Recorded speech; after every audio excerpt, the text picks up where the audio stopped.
Hi everyone, welcome back to our ongoing series on how to create a life operating system in Notion. Today we're going to look at timelines. Timelines is a relatively new feature in Notion, but one that can really take certain types of databases to the next level, give you a visual overview that lets you interpret and understand what's going on much better than any other view we have previously had. When Notion adds a new database view, that's a really significant feature upgrade.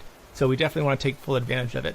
And in this video, I'm going to show you the primary way that I apply timeline views in pillars, pipelines, and vaults, and that's specifically for projects. There are a few other areas I do it as well, but this is the big one where you get the most value out of the timelines feature. So that's what we'll focus on here. This video nicely follows the last two.